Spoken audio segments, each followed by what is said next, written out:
میرے پورے مسلمانوں سے اپیل یہ ہے کہ ہم تمام کو ایک پالیسی اور ایک اصول بنانا چاہیے کہ ہمارے مسجدوں میں جو 65 سال کے اوپر ضعیف ہیں ان کو ہم روکے کم سے کم 1 جون کے پورے مہینے ختم ہونے تک، کیونکہ ان کے جسم میں امیونٹی کم ہو جاتی ہے، مختلف خدا نخواستہ اگر ان کو ڈائبٹک ہے، بیماریاں ہیں، تو باڈی میں وائرس سے مقابلہ کرنے کی طاقت کم ہو جاتی ہے۔ تو میں یہ اپیل کر رہا ہوں کہ 8 جون کو انشاءاللہ تو کھل جائیں گے، مگر کم سے کم جون کے ختم ہونے تک ہمارے جو 65 سال کے اوپر جو ضعیف افراد ہیں ان کو ہم سمجھائیں،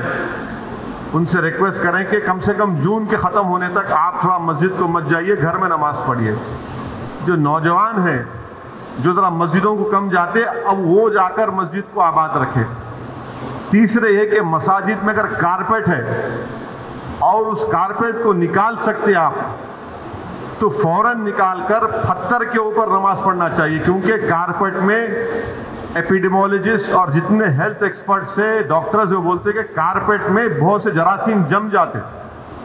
اور اس سے ہو سکتا ہے کہ خدا نخواستہ کسی کو وائرس لگ سکتا۔ تو چوتھی بات کام ہم کو یہ کرنا چاہیے کہ مساجد میں بیت الخلاء اور وضو کا انتظام نہ رکھیں، کیونکہ وہ وضو کرتے، کلی کرتے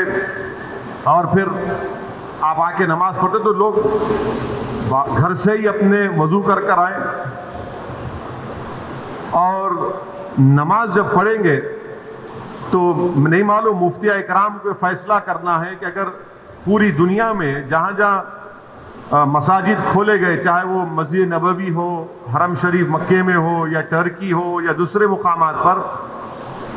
ہمیشہ کی طرح جو کھندے سے کھندا ملا کر سب بنتی تھی ویسا نہیں بن رہی اب۔ تو کیا مفتی اکرام یہ فیصلہ دے سکتے پورے ملک میں کہ بھائی جب 8 تاریخ سے مساجد کھولے جائیں گے تو سوشل ڈسٹینسنگ کو برقرار رکھتے ہوئے ہم سب بندی کریں نماز کی؟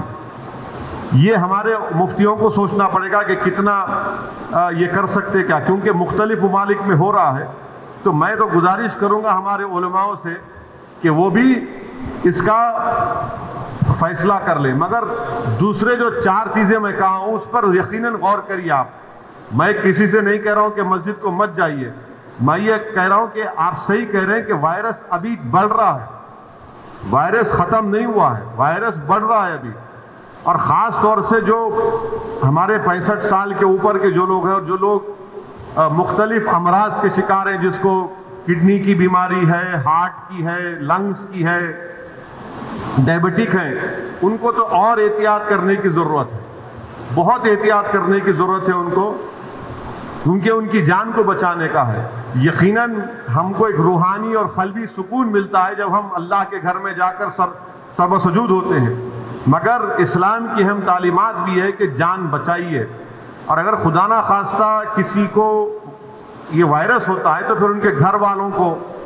ان سے جو ملاقات کیے، پھر ایک نیا سلسلہ شروع ہوتا ہے ٹریسنگ کا، پرائمری کانٹیکٹ کون تھے، سیکنڈری کانٹیکٹ کون تھے۔ یہ میرے احساسات ہیں، اور یہ اسی وقت ہوگا جب ہمارے تمام مفتی اکرام چاہے وہ کسی بھی مکتب فکر کے ہوں، وہ اس کا ایک اجتماعی طور پر نوٹ لے کر سب کو بتائیں۔